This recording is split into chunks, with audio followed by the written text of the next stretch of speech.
सांगलीमध्ये गेल्या काही वर्षांमध्ये ज्या पद्धतीनं नशेखोरी वाढलेली आहे, ड्रगचे साठे सांगलीमध्ये सापडतात, त्याचबरोबर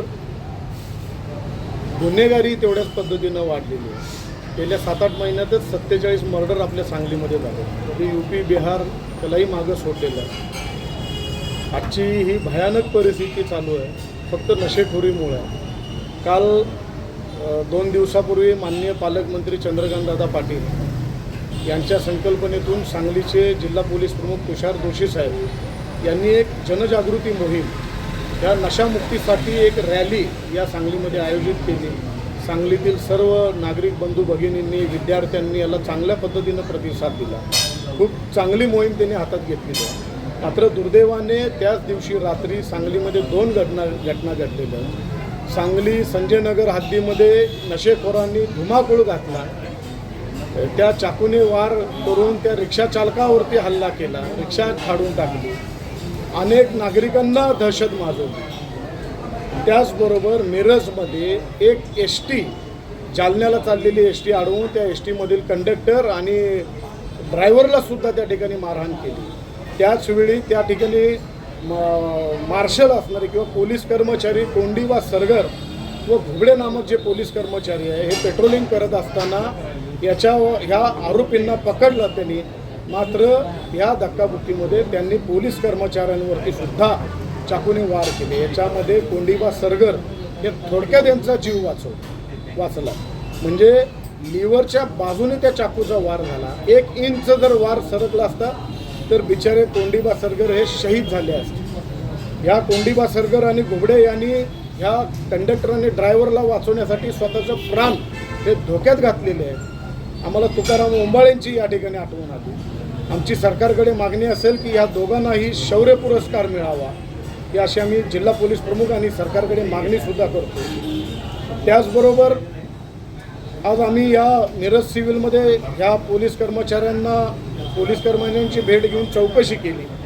मिरज सिव्हिलचे अधिष्ठाता, त्याचबरोबर वैद्यकीय अधीक्षक रुपेश शिंदे सर, प्रकाश गुरव सर यांची भेट घेतली.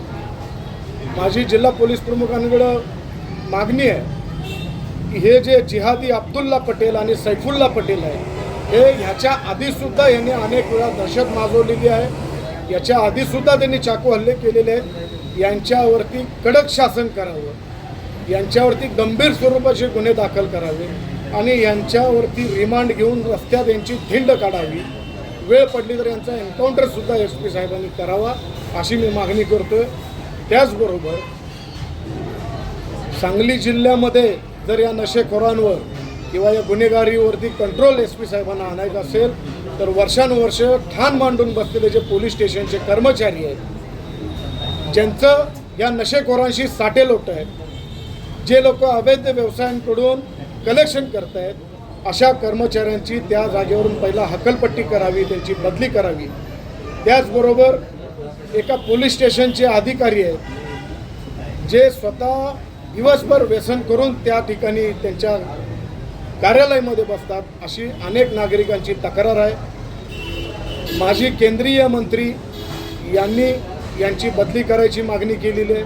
त्याचबरोबर आत्ताचे खासदार, भाजपाच्या ज्येष्ठ राज्य पातळीच्या महिला नेते आहेत नीताताई केळकर, यांनीसुद्धा या पोलीस स्टेशनच्या अधिकाऱ्याची बदलीची मागणी केलेली आहे. माझी SP साहेबांना मागणी आहे, त्यांना विनंती आहे की या पोलीस अधिकाऱ्याची ताबडतोब या ठिकाणावरून बदली करावी.